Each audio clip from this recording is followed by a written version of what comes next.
Hayırlı gün istenmesiz Yoğası kanalında Qonun, Parlament, Cemiyet programısı. Alдағы 25 minutda atlanan siyasi, içtimai vakıgalarına toxtalarız. Bu atnada Vladimir Putin turudan-turu elimtede xolıq bilen aralaştı. Söyleşu 4 saatga susıldı. Prezidentqa soraullarını telefondan şoltıratып berdiler. SMS haberler, video müracaatlar, mobil kuşumta aşa yolladılar. Pandemiya, vaksinasiyaga bəyli soraullar көп. Yollar tırışı, beyələr artu, ekologiya meselelerini көтерділер. Qoy bir tübəklərdə jirli türeler hal eterge tiyişli problemalar hal etilmey. 18-ci turu elimte nişik uzda?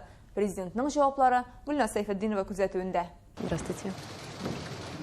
2 milyondan artıq сұрау алына илнең һәр кешесенә кагылган темадан башлыйлар вакцина ясату. Россиядәнең 4 төрі бар, 23 миллион кеше вакцина кадаткан, ясатмаганнарны мәҗбүриләргә тиешләрме? Вакцинация против ковида не является обязательной в общенациональном плане. Вместе с тем, вторая составляющая этого закона говорит о том, что в случае подъема заболеваемости, в случае эпидемии в отдельных регионах Российской Федерации по рекомендации главных санитарных врачей руководители регионов имеют право вводить обязательную вакцинацию для отдельных категорий граждан, особенно из групп риска. Именно этой нормой закона в 10 субъектов Российской Федерации руководители воспользовались и ввели обязательную вакцинацию для отдельных категорий. Из так называемых, повторяю, групп риска. Россияда кабат локдаун булырга мөмкинме? Для того, чтобы этого не случилось, в отдельных регионах и по отдельным категориям граждан и вводятся такие обязательные нормы, связанные с вакцинацией. Дөресен әйтегез, сез прививку ясаттыгызмы? Ник видеосын күрмәдек дип кызыксыналар. Я не думаю, что это так уж важно, показать видео. Ну а если бы делали прививку не в руку, а в другое место, тоже надо было бы показать видео. Я надеюсь, что в большинстве своем граждане страны понимают, что если я сказал, что прививку сделал, то так оно и есть. Спутник Ви ясатуын аны яхшы кичерүен әйтә Владимир Путин. Прививкадан соң да авыручылар бар, президент танышлары арасында да. Әмма алар ковидны җиңел кичерә, хәлләре катлауланмый ди Владимир Путин. Гайбәтләргә түгел, белгечләргә ышанырга киңәш итә. Төрле авырулары булу сәбәпле вакцина ясатырга ярамаучыларны мәҗбүриләү, эштән куам дип куркытучы җитәкчеләргә президентның җавабы кискен. Это незаконно, сразу могу сказать. Значит, если есть отвод по медицинским соображениям, требовать вакцинации никто не имеет права. Халыкны борчыган тагын бер сорау бәяләр арту. Кишер бәрәңге хаклары бананныкыннан да югары. Бу нигә шулай? Дәүләт ничек контрольдә тута? Потому что у нас своей продукции не хватило. Завозят, как правило, не из соседнего региона, как правило, из-за границы. Вот из той же Беларуси или из Турции, где потеплее, оттуда везут. И, конечно, в этом смысле нужно смотреть на вопросы логистики, на сколько это стоит с учетом доставки и так далее. Балалы гаиләләргә түләүләр өчен акчалар җитәрме, тоткарлыклар булмасмы дип кызыксыналар. Владимир Путин моның өчен быел 46 миллиард сум бүленеп куелуын белдерә. Бер айдан мәктәпкә әзерлек өчен 10 мең сум күчерелә башлай. Мәктәпкә быел бармаучы 6 яшьлекләргә дә.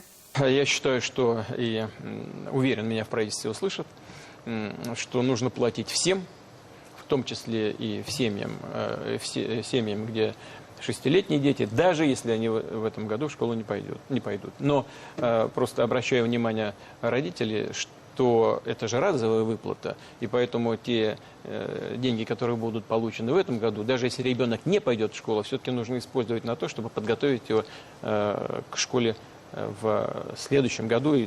Газ мәсьәләсе һаман актуаль кала. Торбаны өйгә кадәр сузу халык өчен бушлай булса да, әлегә аңлашылмаучанлыклар кала бирә. Кайбер җирдә ул җитәкчеләрнең дачаларына кадәр генә килеп җиткән. Если на даче мэра есть газ, то значит труба рядом есть. Правильно? Газовая труба где-то рядом. И в соответствии с принятым решением и к вашему участку должна быть подведена, причем бесплатно, должна быть подведена газовая труба. Коммуналь хуҗалык тармагы экология, тышкы элемтәләр, куркынычсызлык һәр өлкә буенча меңләгән сорау. Түбән Камада юллардагы тирән чокырларның фотосы да күренде элемтә барышында. Проблема ил өчен актуаль. У нас сейчас 85% примерно переведено в нормативное состояние.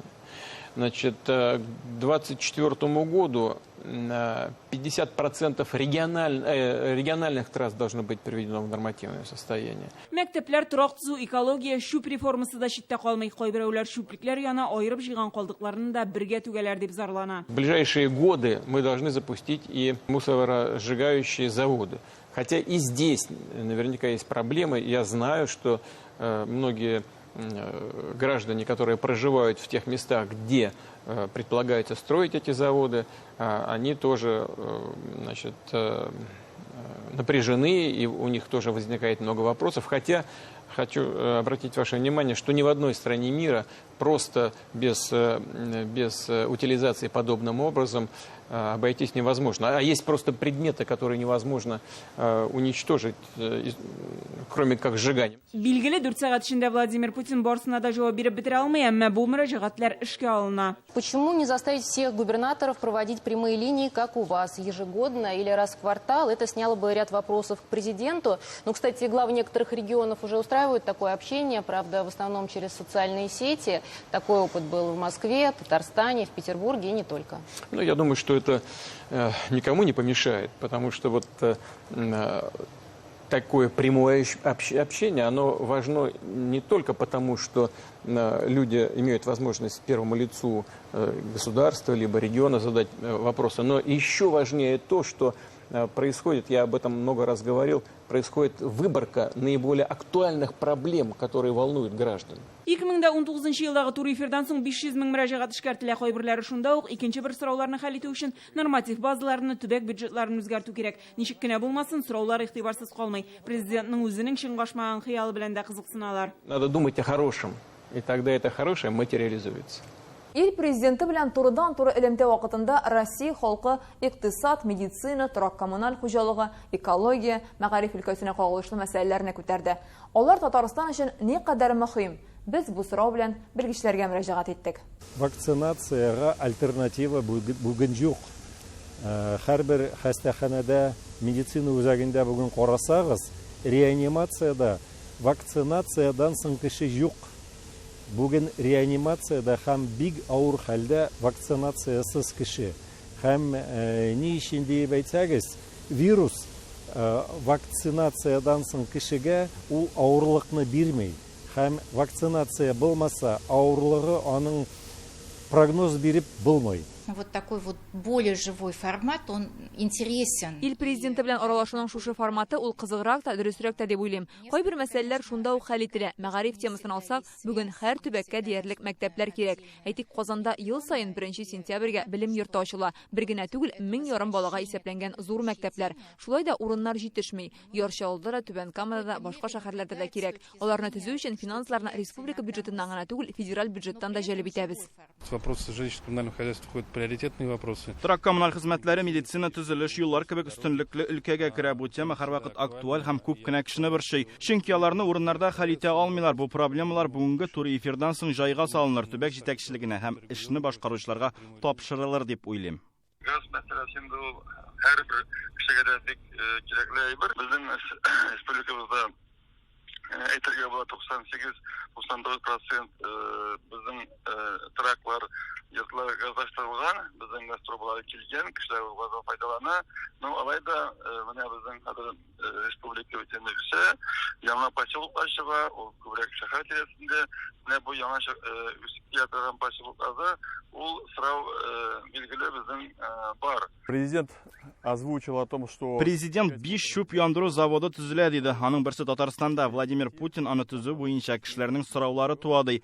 Әлеге заводны эшләтеп җибәрү өчен башта шүпне араларга өйрәнергә кирәк. Заводны төзедек тә проблема хәл ителде дигән сүз түгел. Халыкны шүп белән эш итәргә өйрәтергә кирәк. 3 часа 50 минут терпеливо отвечал на очень жизненные вопросы россиян со всех концов уголков нашей Родины. Вообще это пример для подражания, и были даже предложения высказаны о том, что, значит, не все же должен решать президент. Там течет грязная вода, нет воды, там нет дороги и так далее. Чтобы такая практика была внедрена во всех субъектах Российской Федерации, главами субъектов, губернаторами И это, я думаю, будет поддержано. И президент об этом понятно сказал всем и главам, которые присутствовали на этих приемах.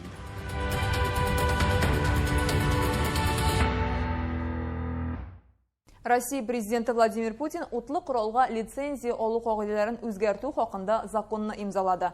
Хәзер ау һәм үз-үзеңне саклау өчен озын шома көпшәле құралны 18 тулып түгел, 21 яшьтән соңына алырга мөмкин. Элек хөкем ителгән кешеләргә лицензияны бирү тыела. Бу законны Федерация Советы 23 июньдә хуплаган иде. Татарстан дәүләт советы аңа төзәтмәләр кертте. 2018 елда Керчь шәһәрендәге аяныч вакыйгалардан соң Татарстан депутатлары Дәүләт Думасына законга үзгәрешләр кертү инициативасы белән чыга. 11 майда Казанда булган атыштан соң утлы корал алу кагыйдәләрен кырыслату мәсьәләсенә әйләнеп кайттылар.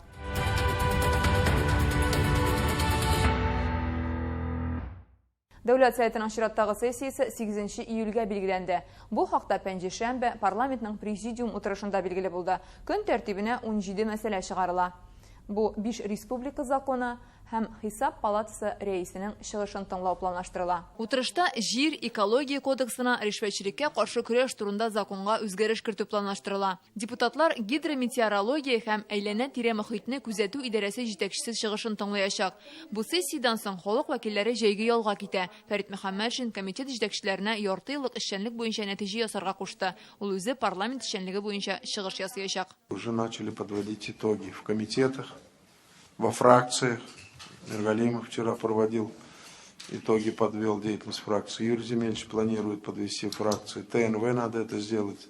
Ларионовой Татьяне Петровне, депутатскую группу Мархамед, подвести итоги с тем, чтобы мы еще раз посмотрели новые наши возможности и резервы усиления парламентской деятельности в Республике Татарстан.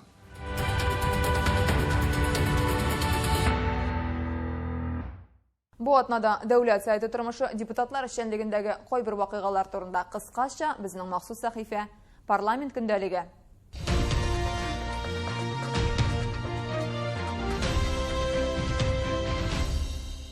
Электрон сату алулар уздырмый гына арендага җир кишәрлекләре бирергә. Экология, табигатьтән файдалану, агросәнәгать һәм азык-төлек сәясәте комитеты утырышында дәүләт советы депутатлары җир кодексына шундый үзгәреш кертергә тәкъдим итте.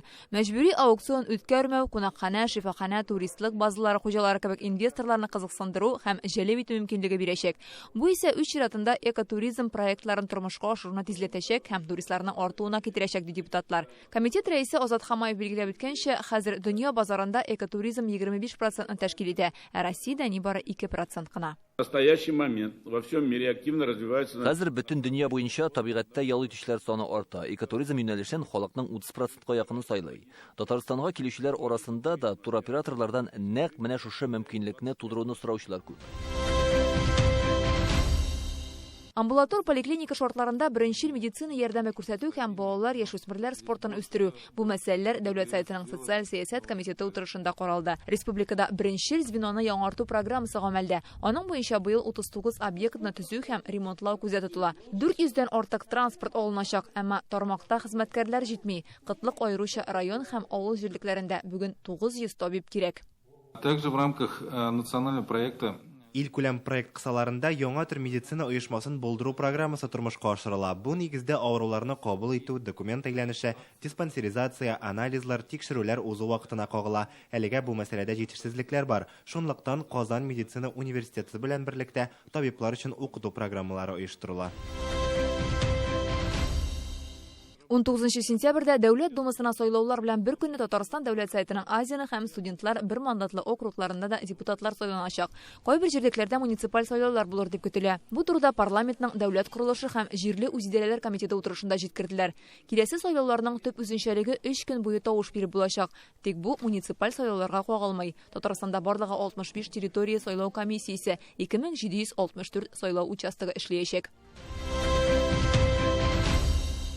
Татарстанның ришвәтчелеккә каршы көрәш турында канунына үзгәреш кертү тәкъдим ителә.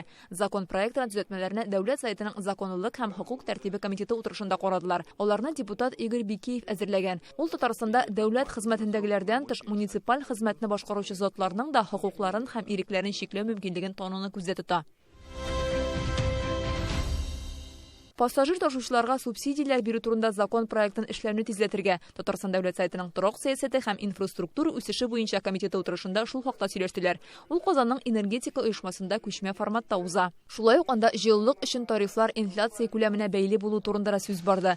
Җылылык челтәрләрен яңарту өчен инвесторлар җәлеп итү хакында да фикер алыштылар. Исегезгә төшерәбез, Татарстанда улар 54%-ка тузган.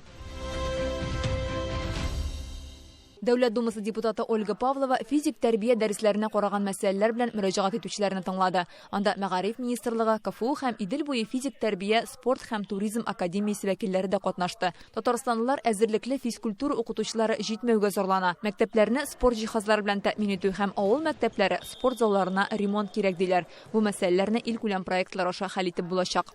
Очень много вопросов задают. Күп кенә сорауларны инвалид балаларның әти-әниләре бирә. Авыру балаларның да спорт белән шөгыльләнәсе килә. Шуңа күрә безгә физик тәрбия дәресләрен оештыруга игътибар итәргә кирәк. Сәламәтлеге нинди булуга карамастан, теләге бар икән, бала анда йөри алырга тиеш.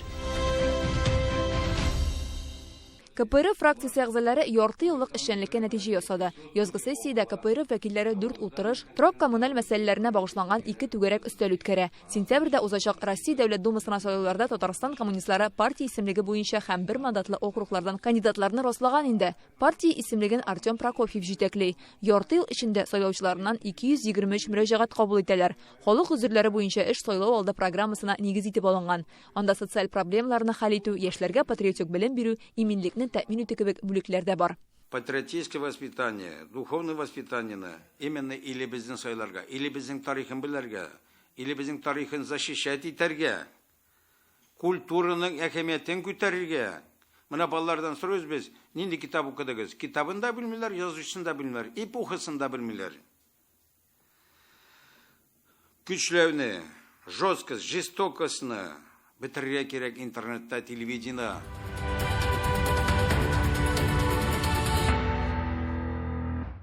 Аномаль кызу һава торышы сәбәпле Татарстанның 38 районында гадәттән тыш хәл режимы кертелгән.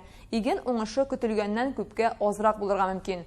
Бу хакта бу атнада гадәттән тыш хәлләрне кисәтү һәм белдерү комиссиясе утырышында сөйләштеләр. Аны республика президенты Рөстәм Миңнеханов уздыра. Кайбер районнарда хәл бигрәк тә катлаулы, әмма һава шартлары нинди булуга карамастан, терлек азыгын барыбер әзерләргә кирәк.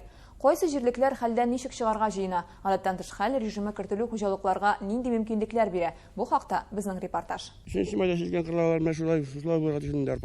Камагра хуҗалыгының 125 гектарлык арпа кырындагы ярыкларны кичә яуган яңгыр гына да томалый алмаган. Кырылык диләр, уңыш алуга бөтен өмет ашлама кертеп кенә. Без 40-45 сентнерга безнең кәенде планлаштырылган инде, чамнар инде.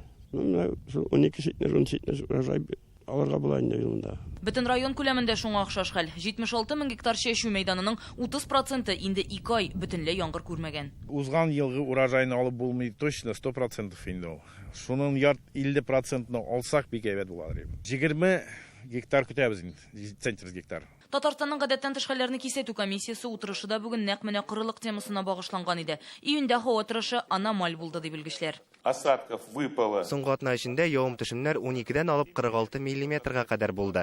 Тәтеш һәм Актанышта нибары 7 мм-га кадәр, Арчада 61, әмма алар урыны белән генә. Әйтик, бүген Чүпрәледә төнлә 36 мм яуган, әмма бу хәлне үзгәртми, чөнки явым-төшем бөтен районда түгел, аз мәйданда гына төшә.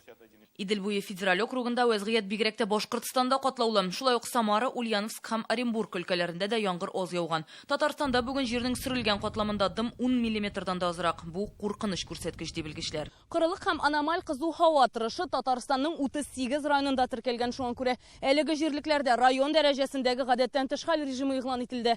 Димәк, андагы хуҗалыклар именият акчасына өмет итә ала дигән сүз. Хуҗалыклар алдында хәзер терлек азыгы әзерләү бурычы планлаштырылган 32 мең тонна печәннең яртысыннан артыгы сенажның эштән бире тупланган. Президент кушуы буенча республика буйлап азык балансы исәпләнгән.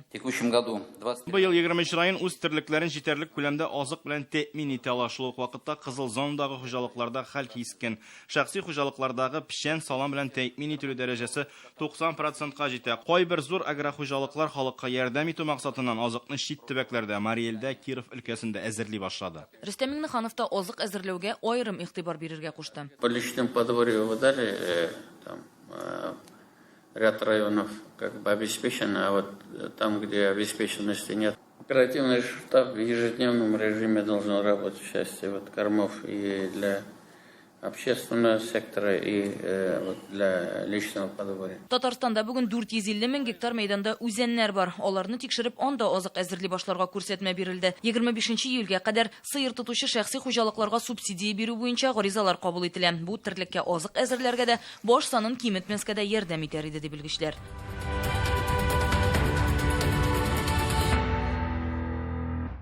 Лайышта сугыш хатын кыз йөзле була алмый дип исемләнгән социаль-гуманитар проектның икенче этабына йомгак ясалды. Бу юлы ул тыл хезмәтчеләренә багышлана.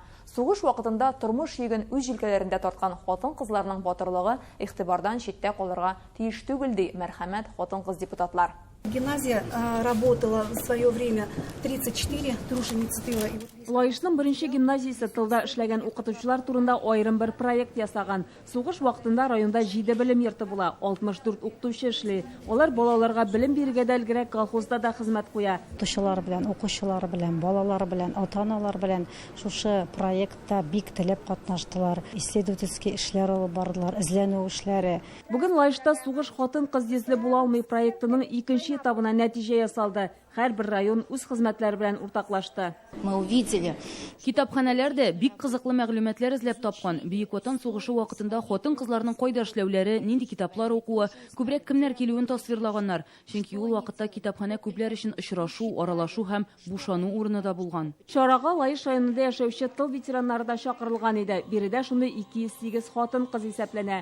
Хәдичә Якуповага сугыш башланганда 14 яшь булган. Абыйсын сугышка алалар. Ул инде кире әйләнеп кайтмый. Пешәнендә чаптык, урагында урдык, юл эшләрендә эшләдек, началгалар белән юлларга ташлар да ташладык. Рәйсә Зинатова да бала вакыттан бирле колхозда эшли. Үзебез аш ялангач булсак та, барысында фронтка җибәреп тордык, ди. Уйык башлар бәйләп, биялиләр бәйләп җибәрәдер. 12 яшьтән 40 урага чыктык без. Хатын-кызларның Бөек Ватан сугышы чорындагы батырлыгын яктырткан, иң яхшы журналист эшләре конкурсында җиңүчеләрне дә бүләкләделәр. Аларның материаллары Татарстанның архив фондына сакланачак. Бүген бу хакта Татмедиа агентлыгы белән килешү имзаланды. Проектның беренче этабыннан соң сугыш хатын-кыз йөзле була алмый китап басылып чыга. Биредә Бөек Ватан сугышында катнашкан хатын-кызлар һәм алар сөйләгән хатирәләр урын алган. Икенче проекттан соң да нәкъ шушындый ук китап нәшер ителергә тиеш. Бу юлы инде тыл хезмәтчәннәре турында мәгълүмат урнаштырылачак.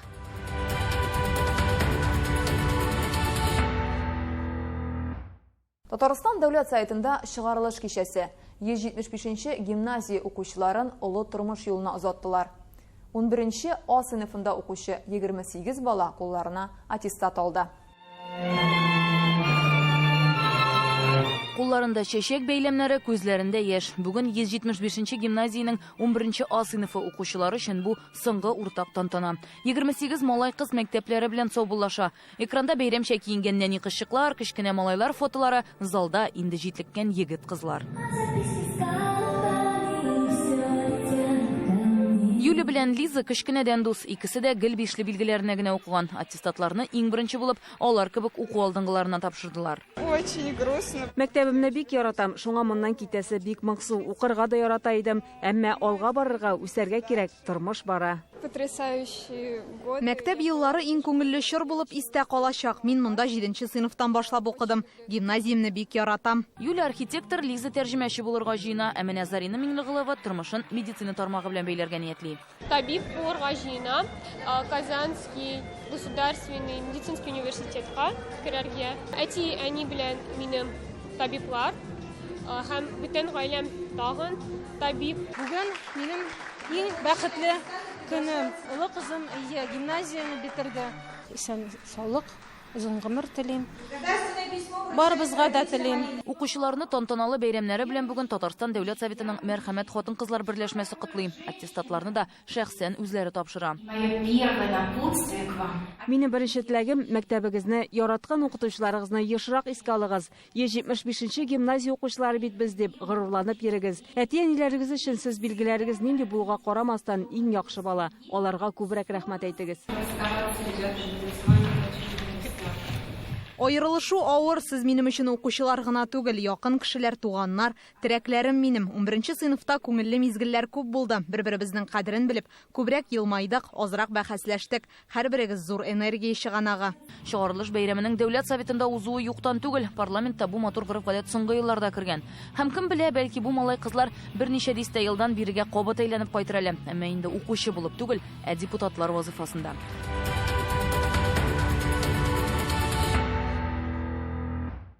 Бүгенге менә шушылар, игътибарыгыз өчен зур рәхмәт. Нәкъ бер атнадан очрашканга кадәр мин Фәризә Мәҗитова сезнең белән сау булашам.